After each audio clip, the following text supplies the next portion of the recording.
Vamos lá. Quando a gente está habituado a ler e a interpretar desenhos técnicos, basta dar uma olhada num desenho que já é possível identificar todos os elementos. Por isso, o treino, os exercícios são muito importantes nessa fase. Por exemplo, você já sabe interpretar um desenho com todos os tipos de corte. Corte total, aquele que atravessa a peça toda, corte composto ou corte em desvio, meio corte. Quer dizer, todos não, porque existe um tipo de corte que você ainda não conhece e que é justamente o tema da nossa teleaula de hoje. Na teleaula de hoje você vai aprender como interpretar o corte parcial num desenho técnico mecânico. Vai aprender também os tipos de achuras utilizadas nas representações em corte.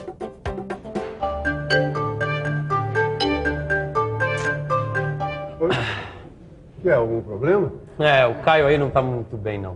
O que é, Caio? Você tá doente? Ontem eu fiquei meio enjoado, acho que eu comi alguma coisinha que não me fez bem. Aí eu resolvi tomar uns remedinhos por conta própria, né, Silva? Aí já viu. Acho que eu piorei. É claro, só podia piorar, né, Caio? Só podia piorar. A automedicação é um negócio muito sério. Pode levar uma pessoa à morte, rapaz. Mas eu falei pra você... Tá rindo do quê, seu Tito? Não ria não, que a coisa é muito séria. A automedicação pode, se o senhor levar uma pessoa à morte. Eu mesmo tive um amigo que quase bateu com as 10 por causa da tal da automedicação. Ele quis bancar o médico dele mesmo. Vocês dois lembrem-se, remédio só com receita médica. Olha, eu vou te dar uma dispensa, você dá uma passada no médico e vai cuidar da sua saúde, tá? E sem cuidar da saúde, amigão, nada é feito. Ô, Silva, são esses os desenhos que você ia dar pra gente estudar? São sim. Toma, vai lá e qualquer coisa manda recado pelo Tito. Pode levar para estudar. Ô, Caio, se você melhorar, passa lá em casa pra gente estudar aquela história de corte parcial. Tá legal. Obrigado, Silva. Vou falar, hein, mano. Mas você aí em casa não está dispensado não, porque a nossa teleaula de hoje está apenas começando.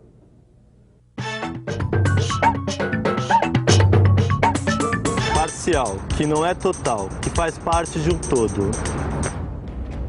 E aí, Tito, tudo bem? Ô, Caio, poxa, você tá com uma cara bem melhor hoje, hein? O médico me deu um remedinho que foi tiro e queda. Que bom. Por cima me deu uma bronca, rapaz. Automedicação nunca mais. Graças a Deus, né? Esses nem são os desenhos que o Silva mandou, é? São estes mesmos. Ó, eu tô olhando e não consigo descobrir essa história de corte parcial.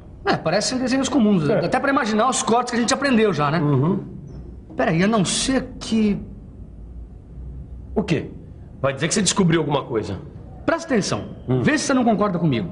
Nessas peças aqui, os elementos internos que devem ser analisados num corte estão concentrados em uma determinada parte da peça. É mesmo. Puxa, Caio, esse remédio te fez bem mesmo, hein? Talvez seja nesses casos que se aplique o corte parcial. Exatamente. Nas peças em que os elementos internos estão concentrados em partes determinadas, não é necessário imaginar cortes que atravessem toda a extensão da peça. Não é mesmo, Miguel? Claro. Nesses casos, basta representar o corte que atinja apenas os elementos que se quer destacar. E é por isso que esse corte tem esse nome, corte parcial. Ele é imaginado para cortar parcialmente a peça, apenas na parte desejada.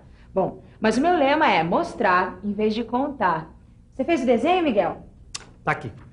Aqui está o desenho, perspectiva de uma peça com aplicação de corte parcial. Você está vendo essa linha aqui, olha? Olha só. Ao contrário das outras, ela é desenhada à mão livre.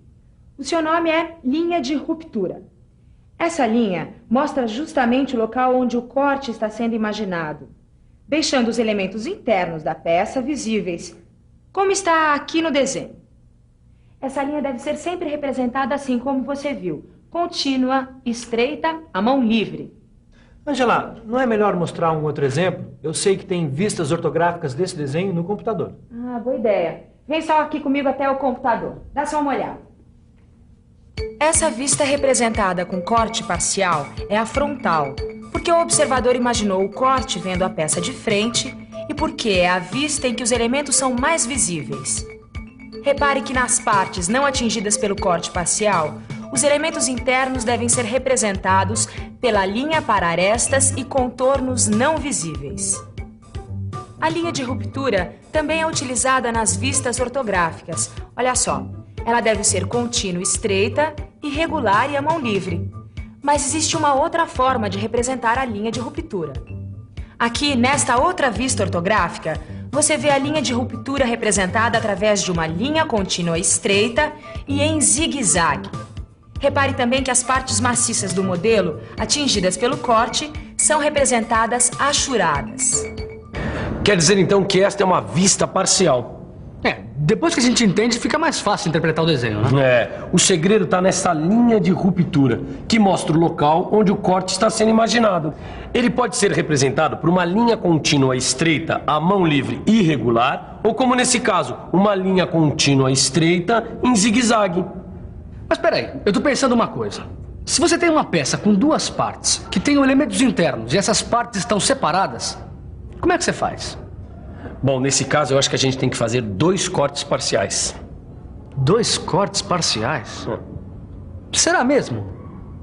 Exatamente. Você pode imaginar mais de um corte parcial na mesma peça ou no mesmo desenho técnico. Por exemplo, eu tenho que fazer uma peça baseada nesses desenhos aqui. Dá só uma olhada.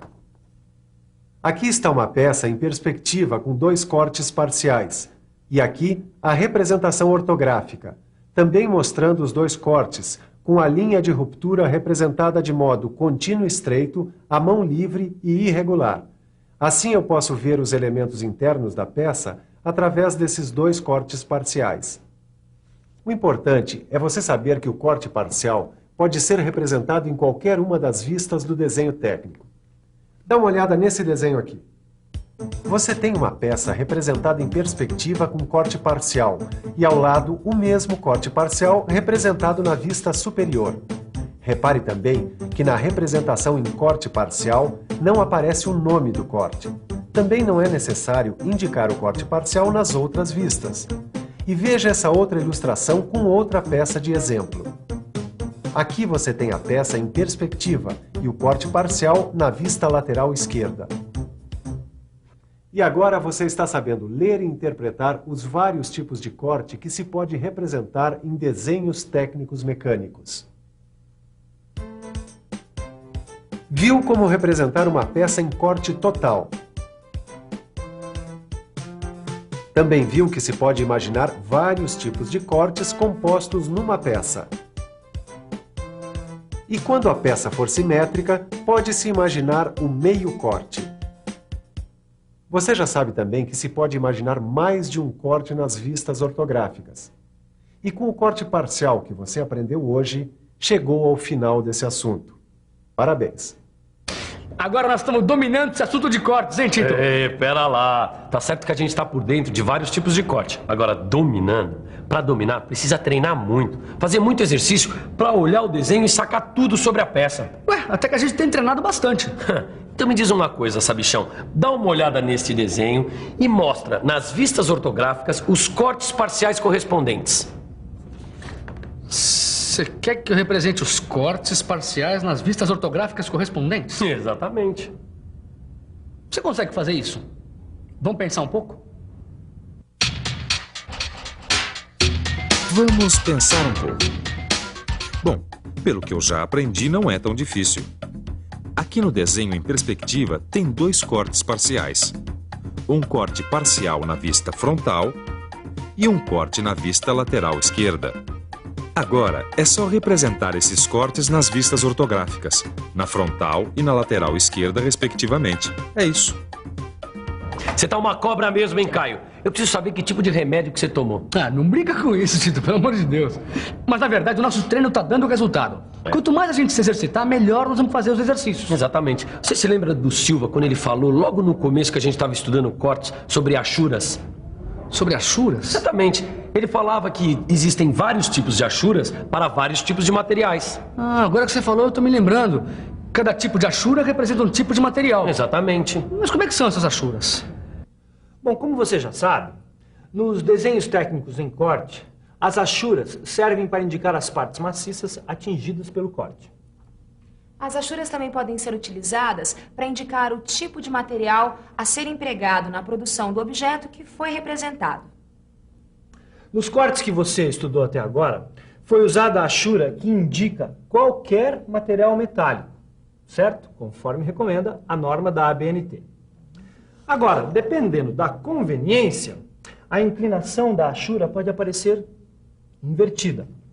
E tem mais uma coisa. Quando a área maciça atingida pelo corte é muito grande, as achuras podem ser representadas apenas perto dos contornos dos desenhos, como nesse caso aqui. Agora vem dar uma olhada aqui nos tipos de achuras que existem. A achura para metais você já conhece bem. Agora conheça essas. Essa é a achura para elastômeros, vidros, cerâmicas e rochas. Essa é a achura para terreno. Essa aqui é para concreto. Essa outra é para madeira. E por fim, essa é a achura para líquidos. E depois de tanta informação, nada como uma boa revisão. E atenção, se liga aí que é hora da revisão. Na teleaula de hoje, você viu que quando os elementos internos de uma peça estão concentrados em partes determinadas, não é necessário imaginar cortes que atravessem toda a extensão da peça, e que o corte indicado nessas situações é o corte parcial. Você também aprendeu que a linha de ruptura mostra o local onde o corte parcial está sendo imaginado, deixando visíveis os elementos internos da peça, e que a linha de ruptura pode ser contínua estreita à mão livre e irregular ou contínua estreita em zigue-zague. Aprendeu que pode haver mais de um corte parcial no desenho técnico, e que as achuras servem para indicar o tipo de material a ser empregado na produção do objeto. Aí, Silva, dá uma olhada que desenho. Ah, já vi que vocês entraram de cabeça mesmo nesse negócio de cortes, hein? Tá muito bom mesmo. Tá. Aí, pela sua aparência, já vi que o senhor melhorou, né, seu Caio? Tô pronto pra outra, Silvio. Ah, que bom. Quanto a você aí em casa, já sabe que a automedicação não é uma legal, é uma roubada. Agora, tem uma coisa que você pode fazer e muito sem medo de passar mal. São os exercícios que estão aí no seu livro. Só assim você vai virar um cracão na leitura e interpretação de desenho técnico mecânico. Até a próxima, pessoal. Até a próxima.